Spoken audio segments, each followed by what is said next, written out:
नमस्ते दोस्तों, नए वीडियो में आपका स्वागत है और चैनल को लाइक और सब्सक्राइब करना ना भूलें। आज हम औरंगाबाद में होने वाली मौतों और एयर इंडिया के पायलटों के बारे में बात करने जा रहे हैं और दूसरा रिसा की खबर और कोरोना वायरस के बारे में कुछ महत्वपूर्ण तथ्य। तो चलिए आज की खबर की ओर बढ़ते हैं।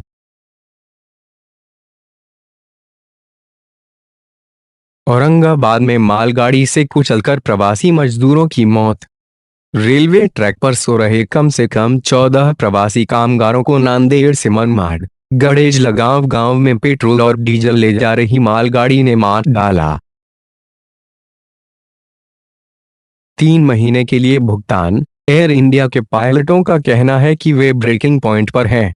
एयर इंडिया के चालक दल के सदस्य महामारी के दौरान बचाव उड़ानों के संचालन के लिए कोरोना योद्धाओं के रूप में व्यापक रूप से तैयार हैं, जो पिछले 3 महीनों से अपने वेतन के साथ ब्रेकिंग पॉइंट पर पहुंच रहे हैं।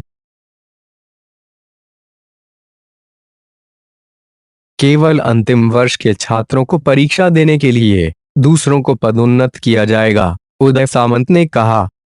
महाराष्ट्र राज्य के 13 सार्वजनिक विश्वविद्यालयों में 16 लाख से अधिक छात्रों को एक बड़ी राहत देते हुए राज्य सरकार ने शुक्रवार को घोषणा की कि पहले और दूसरे वर्ष के छात्रों को उनके पिछले प्रदर्शनों के आधार पर अगले साल पदोन्नत किया जाएगा।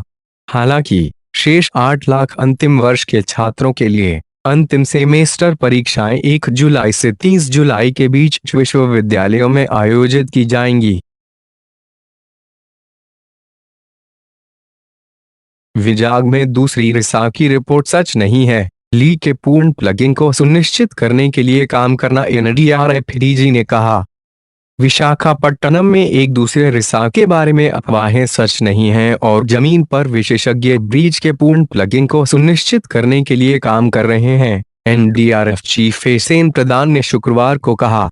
प्रधान ने कहा कि घबराने की कोई जरूरत नहीं है और गुरुवार रात घटनास्थल पर पहुंचे विशेषज्ञ सफलतापूर्वक प्लगिंग प्रक्रिया को पूरा करने के लिए जमीन पर काम कर रहे हैं।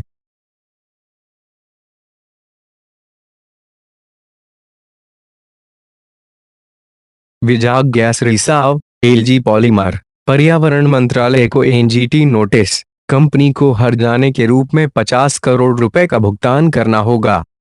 The national green tribunal NGT ने शुक्रवार को एलजी पॉलीमर को नोटिस जारी किया। केंद्रीय पर्यावरण मंत्रालय तथा केंद्रीय प्रदूषण नियंत्रण विभाग के बारे में बोर्ड सीपीसीबी गैस रिसाव घटना। कोरोना वायरस टीके विकसित करने की दौड़ गर्म हो रही है। अध्यक्ष डोनाल्ड ट्रंप ऑपरेशन वार स्पीड को डकरने के लिए किए गए शोध प्रयास में वे सब कुछ डाल रहा है जो दवा कंपनियों, सरकारी एजेंसियों और सेना को एक साथ खींचता है। तो चीन है, जो एक समय में शुरू होता है। दोनों देश पहले से ही प्रभुत्व के लिए लड़ाई में लगे हुए हैं, जो व्यापार से 5G संचार नेटवर्क के रोल आउट तक सब कुछ प्रभावित कर रहे हैं।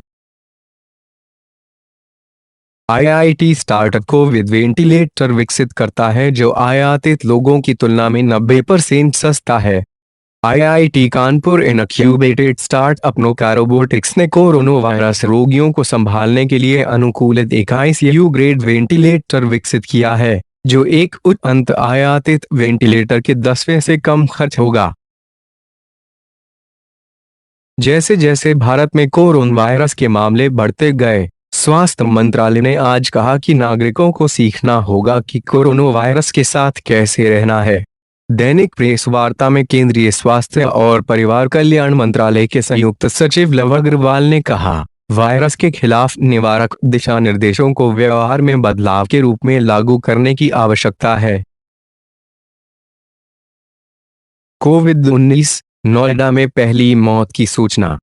गौतम बौद्ध नगर में कोरोना वायरस के कारण एक 60 वर्षीय व्यक्ति की मौत हो गई। अधिकारियों ने बताया कि पीड़ित नोएडा के सेक्टर 22 का निवासी था।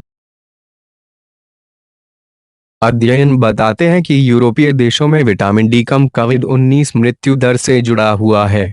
वैज्ञानिकों ने विटामिन डी के औसत स्तर और कोविड-19 मामलों की उच्च संख्या और 20 यूरोपीय देशों में मृत्यु दर के बीच एक संबंध पाया है और रिश्ते की जांच के लिए समर्पित अध्ययन के लिए कॉल किया है। पूर्व के अध्ययनों के आधार पर ब्रिटेन में एंग्लिया रस्किन विश्वविद्यालय के ली स्मिथ सहित शोधकर्ताओं ने कहा कि विटामिन डी के निम्न स्तर और तीव्र श्वसन पथ के संक्रमण के लिए संवेदनशीलता के बीच एक संबंध है।